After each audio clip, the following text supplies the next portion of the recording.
Hey guys, this is Mr. Battle coming at you from Battle Station South, aka my office. Hey, listen guys, you guys have done a lot of great work. You've worked really hard to tell me why your cause was the main cause of World War I. Some of you had militarism, some of you had nationalism, some of you had imperialism, some of you had the alliance system. And I'm here to tell you today that none of you are right. You're all wrong. And I'm going to tell you exactly what the real reason for World War I was. And it has to do with one word: Germany. All right, so Kaiser Wilhelm II was the leader of Germany at this time. And it was his belief, along with a lot of the other elites in Germany, that the only way they were going to become a world power was to fight a war of domination. Germany was still considered a regional power at the time. Kaiser Wilhelm II was not okay with that.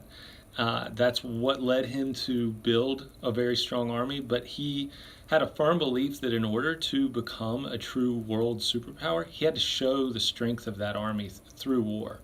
So a lot of the decisions he made, and a lot of decisions that were made by the German parliament, they were putting the pieces together and basically manipulating the landscape of Europe in order to lead it into war. Okay, so if I'm telling you that it wasn't really your group's reason that was the reason for World War I and that it was really Germany's fault for all of it, then I guess I need to go through each of your group's reasons. So let's go through nationalism, militarism, imperialism, and the alliance system, starting now.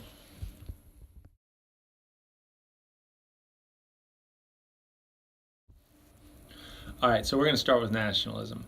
And while nationalism was definitely a cause of World War I, there was really only one brand of nationalism that truly negatively affected Europe to the point that it went to war, and that was German nationalism.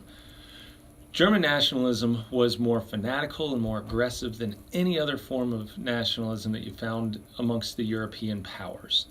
Some of the smaller ethnic fringe groups were just as fanatical, but they didn't have the military backing, and they didn't pose the same danger to the continent that Germany did. So the German elites had this feeling that they had to become a world superpower. I mean, they needed it. So they infused nationalism into all their messaging, all of their propaganda. Every aspect of life sort of got dominated by this idea that, the German worldview was the only worldview. And that trickled down to the people, and it was something that they had systematically done since the late 1800s. So this was decades in the making. And that's why the German nationalism was really the only one that led to war.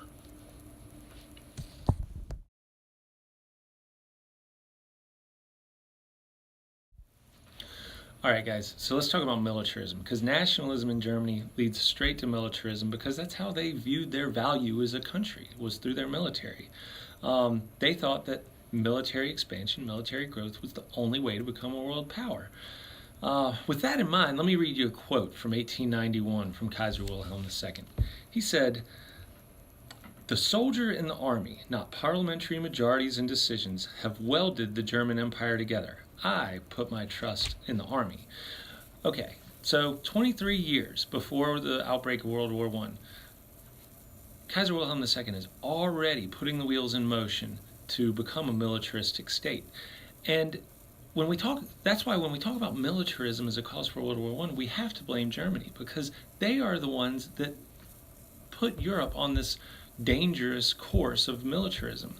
It should be noted that when he made that statement in 1891, the general thinking at the time was not that if you want to become a world power, you need to grow your military. Yes, that was a piece of it, but that was just a smaller piece of it. And that was kind of an outdated thought process that Kaiser Wilhelm had. Most people were focused on domestic growth, growing the economy, increasing your diplomatic relations with other countries. So there was a lot more nuanced and more modern approach to how you grow your power at the time.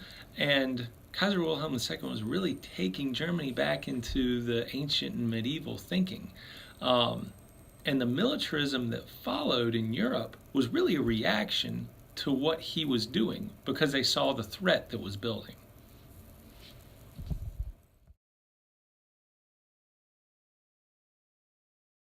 All right, so now let's talk about imperialism. Sorry, groups that got imperialism. I'm about to blow your mind because I'm going to say let's just throw this one out. Um, Imperialism, first of all, wasn't really Germany's thing. They were more focused on Europe at the time, whereas Great Britain, France, and some others were more focused globally. Um, and while imperialism did increase distrust and tensions in Europe, uh, the imperialistic disputes were comparatively much smaller in scale. Great Britain and France were okay with fighting a proxy war in Africa. They were not okay with fighting a full-scale war close to home.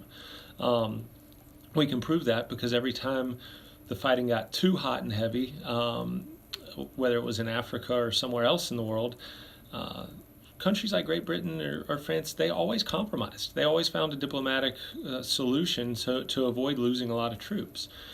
So imperialism, sorry, I'm just not seeing it.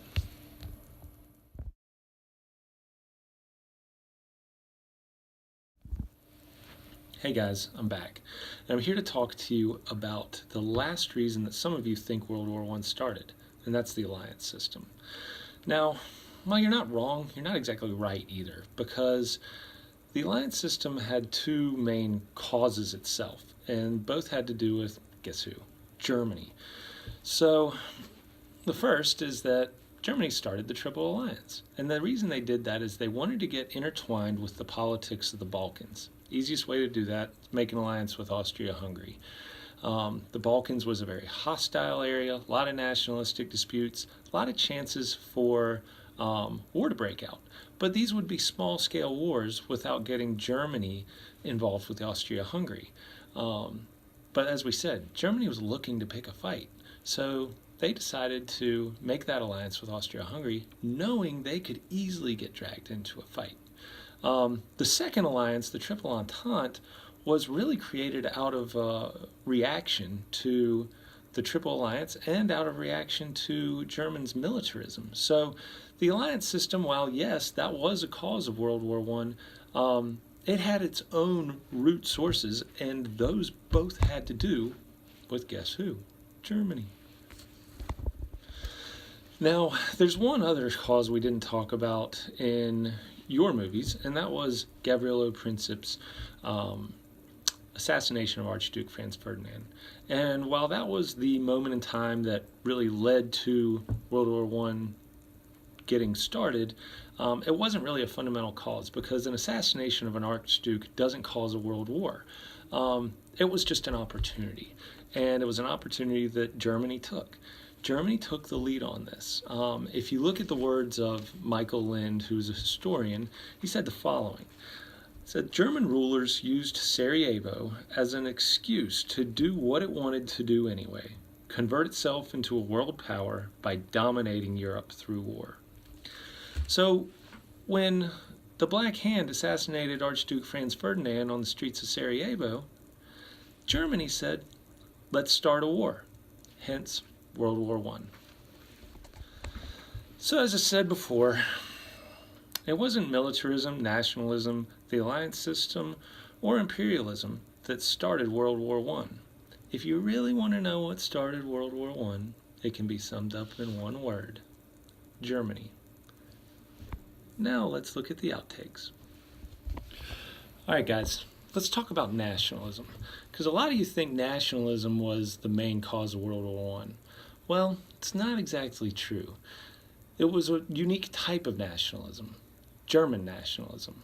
Now, come on, are you kidding me?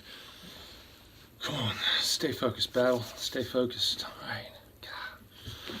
Confidence, confidence. I know what I need. I know what I need for this next take. Oh, God.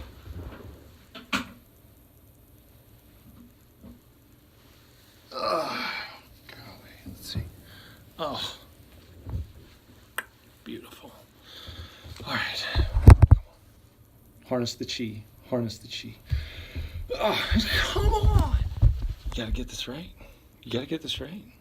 I mean, this is a big audience. You got John Spees in this audience, man. I mean, a real thespian. God, gotta get this right. Yeah, I know. I'm sorry. Sorry I yelled at you. I'm under a lot of pressure. I mean, look, filming a movie's hard, okay? It's not easy. And you interrupted. It's pretty much your fault. Yeah, okay. No, I think that sounds good. I agree. Completely agree. If Helen Newton wears the Duke sweatshirt again, we definitely give her a point. Okay, good. See ya. So the next cause that we're going to talk about is imperialism. And while imperialism? That was hot garbage. All right, guys, so that's it. I know this project was stressful at times. Hopefully it was fun at times too. But appreciate all the hard work you guys put into it, and hopefully you'll have a great weekend.